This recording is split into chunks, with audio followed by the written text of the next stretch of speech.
Hello, athlete leaders, and welcome to your fundraising module.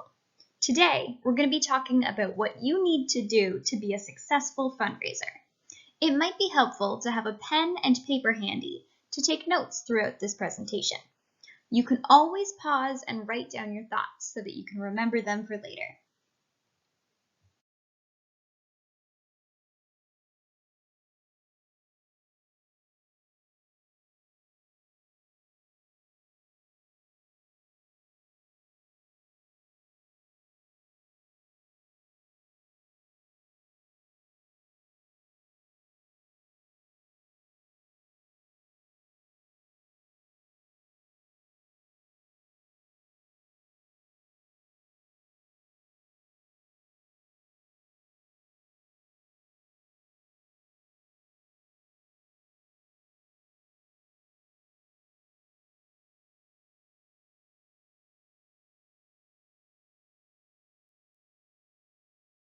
Today, we'll start by talking about your goals and experiences related to fundraising. This will help you figure out what you want to get out of fundraising and what are some of the great ideas you have for fundraising. Next, we'll talk about some of the tools and resources that you have that you can use to help fundraise so that you'll feel prepared for this challenge. Lastly, we'll talk about some of the steps that you can take to get a plan in action and start fundraising, and really look at how we can put it all together.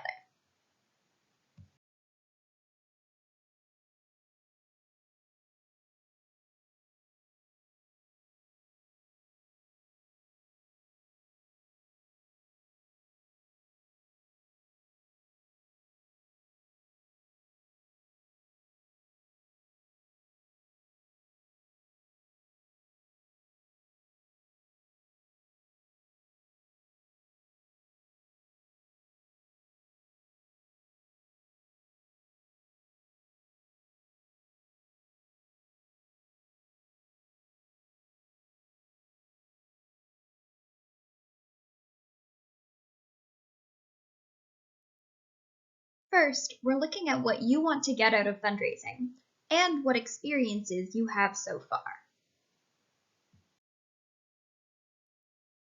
Let's start off by thinking about what fundraising events you've been a part of or that you've heard about.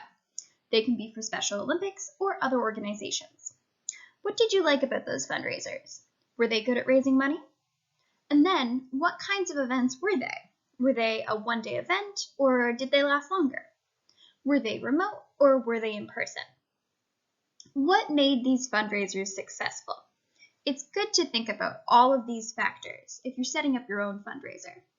Try to think about the best aspects of a successful fundraiser based on your experience. Next, let's talk about why you want to fundraise.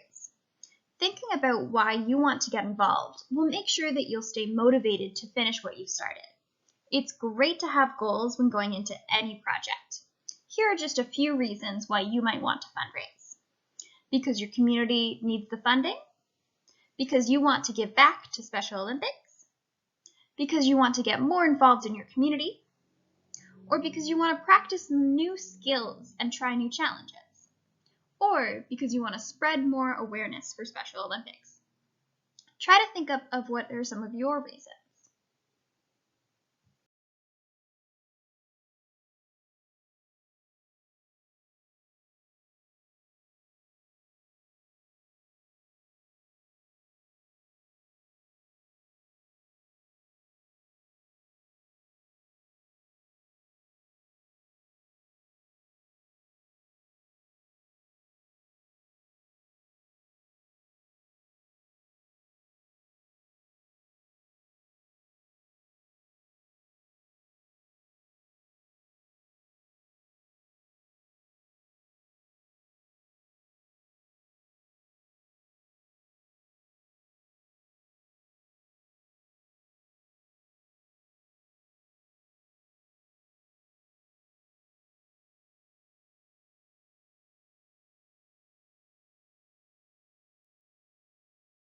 On a similar topic, what are some of the things that you want the money to go towards?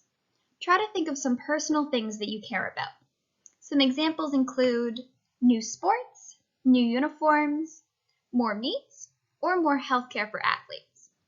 These are just a few, so try to think of something that you'd really like to see donations going towards to make Special Olympics better. Knowing what you're fundraising for can be very helpful when planning a fundraiser and when asking donors and sponsors for help.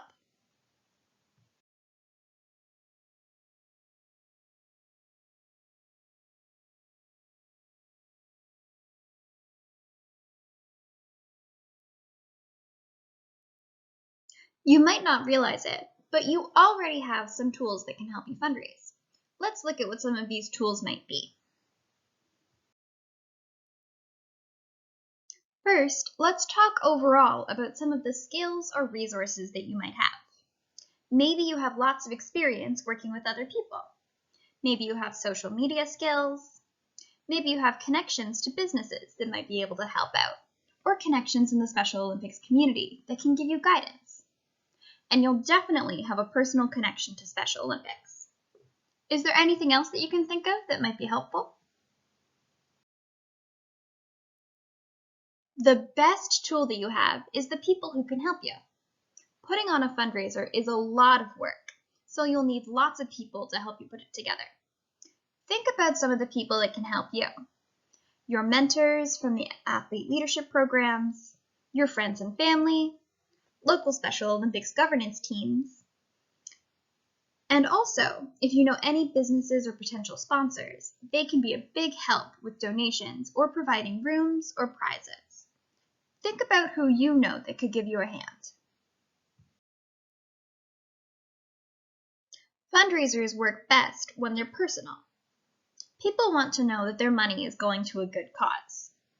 Therefore, your story is one of your best resources when it comes to fundraising, because it lets donors envision all of the good that their money is going towards and makes a personal connection to the cause.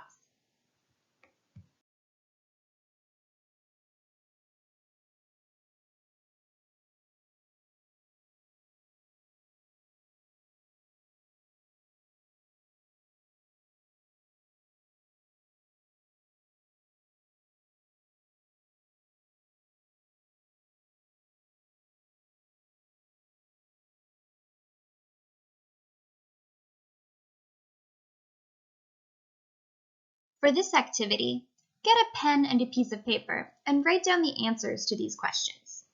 This way, you'll have a list of the resources and tools that you have so that you can always remember them.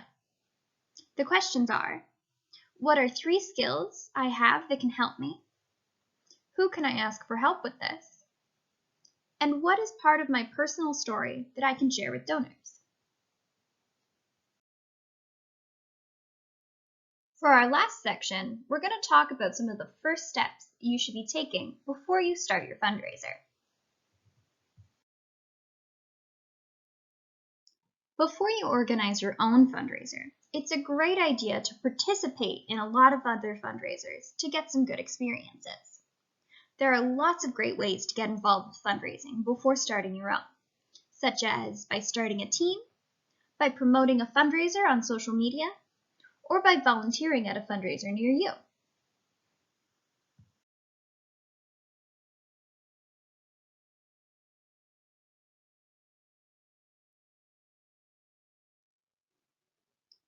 If you want to start your own fundraiser, talk to people who've organized fundraisers that you've been to before.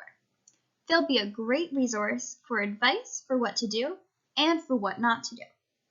They can help you learn about all the things you'll need to do to be prepared.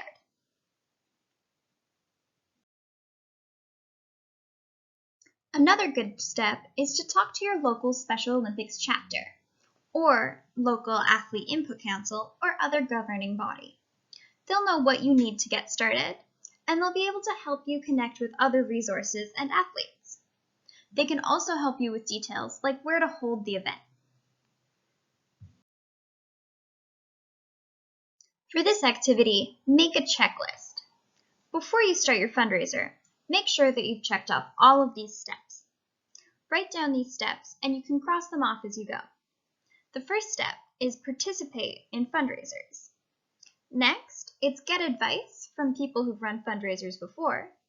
And then lastly, talk to your local Special Olympics committee. After this, you'll be all set to get started on planning your fundraiser. That covers our content for today. Let's do a quick recap of what we covered, and then you'll be ready to tackle this project.